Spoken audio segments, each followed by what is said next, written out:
ये आपको जानना बेहद जरूरी है। आज से कमर्शियल गैस सिलेंडर सस्ता हो गया है, रेलवे का किराया बढ़ गया है और ट्रेन से जुड़े 3 नए नियम भी लागू हुए हैं।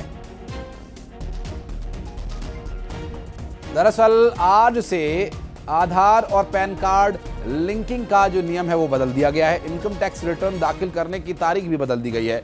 क्रेडिट कार्ड से पेमेंट का नया नियम आ गया है।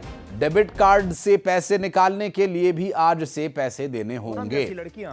एक और बैंक ने ये नियम लागू कर दिए हैं। दरअसल ऑनलाइन ट्रांसफर करने पर भी अब चार्जेस लगेंगे।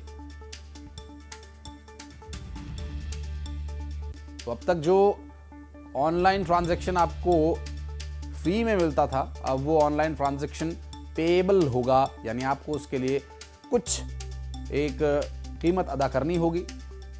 आपने मोबाइल खरीदा या इंटरनेट का बिल दिया, वो तो आपका अलग है, लेकिन अब उस पर चार्जेस भी लगेंगे।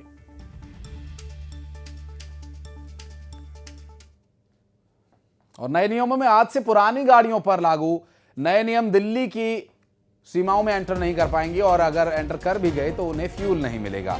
जी हां, 2010 से पहले की गाड़ियों को अब फ्यूल नहीं दिया जाएगा। 10 साल पुरानी डीजल की, 15 साल पुरानी पेट्रोल की गाड़ियों को फ्यूल नहीं दिया जाएगा। पेट्रोल पंप से ही गाड़ियों को जब्त भी किया जा सकता है। पुरानी गाड़ियां जो दिल्ली के सभी बॉर्डर्स पर सख्ती के साथ अब रोकी जाएंगी। गाड़ियों पर ANPR कैमरास से भी निगरानी रखी जाएगी।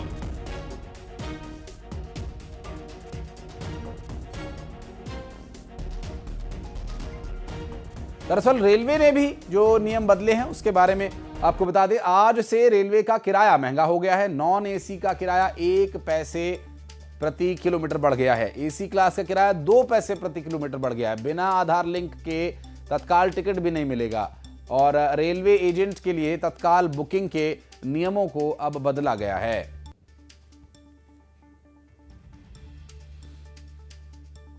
तो नए नियमों का बदलाव अब हर खास व आम के लिए प्रभावी होगा। हालांकि आम लोगों पर इसका ज़्यादा असर देखने को मिलेगा, क्योंकि एसी और नॉन एसी का किराया भी अब ट्रेन में बढ़ा दिया गया है। टिकट बुकिंग के कुछ नियम बदले गए हैं।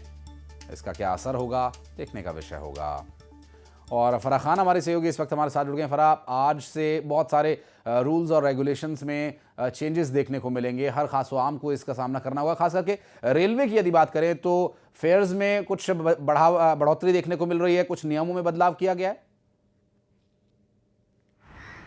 जी बिल्कुल, आज से जो बदलाव किए गए हैं उससे कई लोगों पर असर पड़ेगा, लेकिन सबसे ज़्यादा असर उन लोगों पर पड़ेगा जो डेली ट्रेन से ट्रैवल करते हैं और उनके लिए ज़्यादा, जिनके लिए मोड ट्रांसपोर्ट, जैसे मिडिल क्लास की बात करें तो मिडिल क्लास सबसे ज़्यादा अगर किसी चीज़ पर रिलाई करते हैं तो वो ट्रेन है। तो अब ट्रेन का जो दाम है वो कहीं ना कहीं बढ़ गया। हालांकि प्राइस की अगर बात करें तो वो माइनर चेंजेस है, लेकिन फिर भी जो है 1 पैसा 2 पैसा प्रति किलोमीटर जो है वो बढ़ा है। और दूसरी तरफ जैसे तत्काल टिकट जो होता था तो अब 8 घंटे से 4 घंटे हो गया है। लेकिन इससे एक बड़ी राहत ये भी होगी कि जिस तरीके से जो एजेंट्स थे जो अपना काम चला रहे थे वो रुक जाएगा। वो धोखाधड़ी, वो जो काम जो हो रहा था बीच का, वो अब नहीं होगा। और अब जो टिकट अगर लेना है तो आपको आधार और पैन कार्ड जो है वो अपने IRCTC से लिंक करना होगा।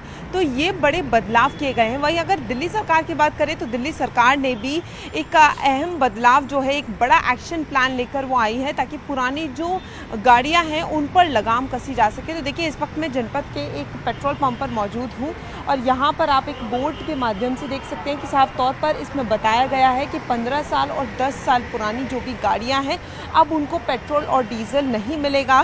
तो MCD, पुलिस की अन्य एजेंसियां और commission of air quality management जो है वो मिलकर इस प्रोग्राम का निगरानी कर रहा है। यहाँ पर जो कैमराज हैं वो लगाए गए हैं ताकि ऑटोमेटिकली जो नंबर प्लेट है उससे पहचान हो जाए और इसी तरीके से हर पेट्रोल पंप पर ये ऐसे ही तैनात रहेंगे और वहाँ पर पूछताछ होगी और उससे पता लग जाएगा। तो देखिए, सबसे पहले तो है वो चालान कटेगा, लेकिन अगर लोग नहीं मानते हैं तो जब्त भी किया जाएगा। तो ये एक बड़ा एक्शन प्लान है ताकि जितनी भी पुरानी गाड़ियां हैं, क्योंकि ये अभी देखने को मिल रहा है कि अभी भी कई गाड़ियां जो हैं वो इस्तेमाल में हैं। तो ऐसे में दिल्ली में आज एक ये बड़ा बदलाव है और आम जनता पर भी कहीं ना कहीं जेब पर असर पड़ेगा। तो ये जितने भी आज से बदलाव किए जा रहे हैं ये हर आम और ख़ास आदमी के लिए अहम होने वाले हैं। निश्चित रूप से। और जो गाड़ियों को इम्पाउंड किए जाने की प्रक्रिया फरा होगी, यदि कोई ऐसा ऐसा वाहन जो